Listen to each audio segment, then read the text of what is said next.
JPS Techno Courses Medical Coding, SAP FICO, SAP ABAP, SAP Security. For contact. Welcome to Suman TV.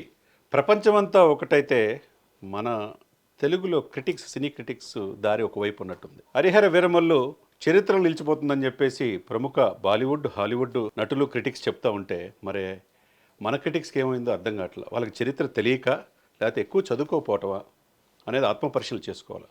చరిత్ర తెలిసిన వాళ్ళు ఎవరు కూడా ఈ సినిమా గురించి నెగిటివ్గా ట్రోల్ చేయరు. కంటెంట్ చూడాలి, అంతేగాని విజువల్ గ్రాఫిక్స్ సరిగ్గా లేవు, ఐ లవ్ ఈ లవ్ అని చెప్పేసి విమర్శించే కుహన క్రిటిక్స్కి ఈ సందర్భంగా ఒక విషయం చెప్పదలుచుకున్నాం.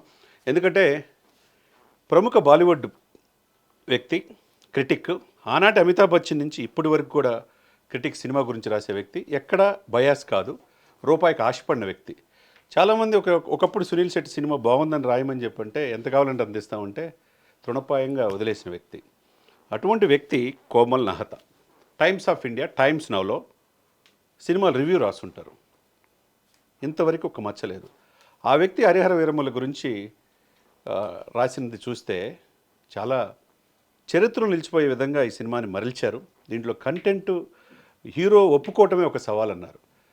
ఎందుకంటే రాజకీయ భవిష్యత్తు ఉజ్వలంగా ఉంది, కొన్ని ఓట్లు పోతాయనే భయం ఉంటుంది. అదే సమయంలో ఈ సినిమాలకి సాహసం ఎవరు చేయరు, కానీ పవన్ కళ్యాణ్ గారు చేశారు. ఆనాటి మొఘల్ కాలంలో ఔరంగజేబు యొక్క నిరంకుశ వైఖరి, హిందువుల్ని అణచిన ధోరణి, హిందూ దేవతల్ని మంటల్లో అగ్నిలో ఆహుతి చేసిన తీరు ఎంత హృదయ విదారకంగా ఉందంటే సినిమాలు చూస్తే కానీ తెలియలా. చెడు చెప్పాలా, మంచి చెప్పాలా, ఆ చెప్పే ధైర్యం ఎవరికి ఉండాలా? ఈ కోహన లౌకికవాదులకి, రాజకీయ నాయకులకు ఉండదు. అది గట్స్ ఉన్న వ్యక్తిగా ఉంటుంది. అది Pawan Kalyan, one and only. National political స్టార్గా అవతరించారు. ఈ రోజున ఈయన పవన్ కాదు, తుఫాన్ అని సాక్షాత్తు ప్రధానమంత్రి మోదీ అంటున్నాడు. చివరికి ఔరంగజేబు ఈ పార్ట్ 1 చివరిలో కూడా ఆంధీ వస్తుంది అంటాడు. ఆంధీ అంటే ఎవరు? పవన్ వస్తున్నాడని. కాబట్టి దీనికి ఎంత మ్యాచ్ అయిందో చూడండి. అదేవిధంగా దేశ ప్రధాని మోదీ కూడా హరిహర వీరమల్లుని దాంట్లో సాహసోపేతమైన పాత్ర పోషించిన పవన్ కళ్యాణ్ గారిని ప్రశంసించారు.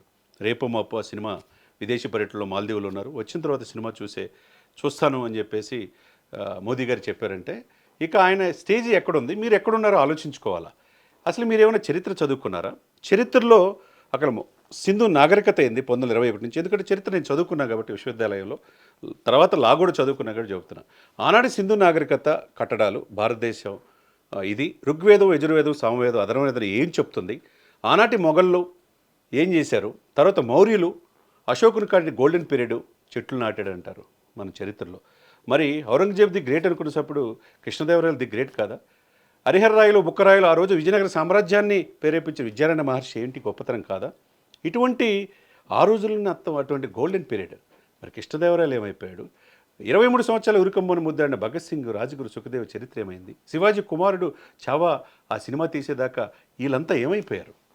మరి ఈ రోజున ఆనాటి హిందూ సనాతన సాంప్రదాయాన్ని అగౌరవపరిచిన తీరుని చూపిస్తే మీరు నెగిటివ్ ట్రోల్ చేస్తారు. నెగిటివ్ ట్రోల్ ఎవరో కాదు, వైసీపీ, దాని అనుబంధ మీడియా సమస్యలు, కొంత యూట్యూబ్ ఛానల్ మాత్రం బాహాటంగానే చెప్పాడు. నాకేం పడదు, రాసుకుంటే రాసుకోమన్నాడు.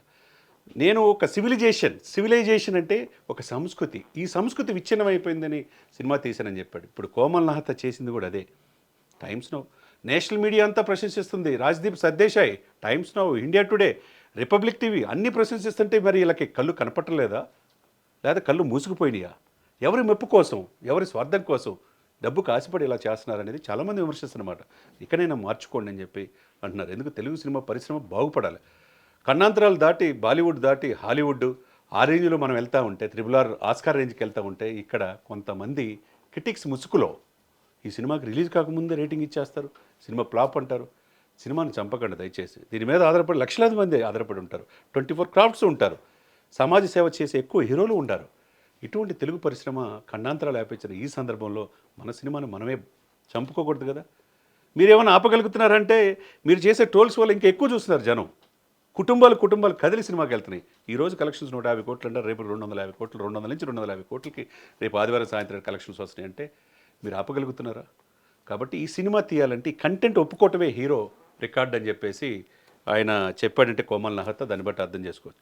మీరు నట్స్ బోల్ట్స్ ఏదో లూజ్ అయినట్టుగా చిన్నవి, అవి గ్రాఫిక్స్ బాగోలేదు, మీ కంటెంట్ చూడండి సినిమాల్లో, చరిత్ర చదువుకోండి, మీకు తెలియని చరిత్రను చదువుకోవడానికి ప్రయత్నం చేయండి, మీ బిడ్డలకు చెప్పండి.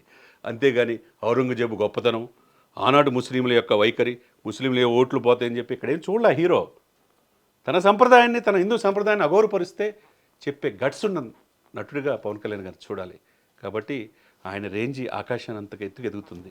మీరు సూర్యుడిని మీద ఉమ్మేస్తే ఏమవుద్ది? మీ మీద పడుతుంది. మీరు విమర్శించడం మాత్రం పవన్ కళ్యాణ్కి చిన్న, ఆయన కూడా నా అంగుళీకం కూడా ఏదో కదిలించలేదు డైలాగ్ కూడా ఉన్నది. అవన్నీ కూడా మనకు తెలియదు, కానీ మనం పూర్తిగా చెప్పలేం కానీ ఈ సందర్భంగా.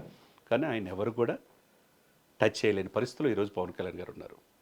కాబట్టి ఇకనైనా మీరు పందా మార్చుకోండి, సినిమాను బతకనేయండి, మంచి సినిమాను ఆదరించే ప్రేక్షకుల్ని వాళ్ళ మానాలు వాళ్ళు వెళ్ళి కుటుంబంలో సినిమా చూసేట్టు చేయండి. వాళ్ళనే ప్రేరేపించే విధంగా, వాళ్ళ థియేటర్లకి ఎలనీగే విధంగా మీరు చేయాలనుకుంటే మీ ప్రయత్నాలని వృధా ప్రయాసగా మిగిలిపోతుంది. కాబట్టి సినిమా చూడాలి, మన చరిత్రని బతికించుకోవాల్సిన అవసరం ఎంతైనా ఉంది. సుమన్ టీవీలో మీ పర్సనల్ అండ్ బిజినెస్ ప్రమోషన్స్ కోసం కింది నెంబర్కి కాంటాక్ట్ చేయండి.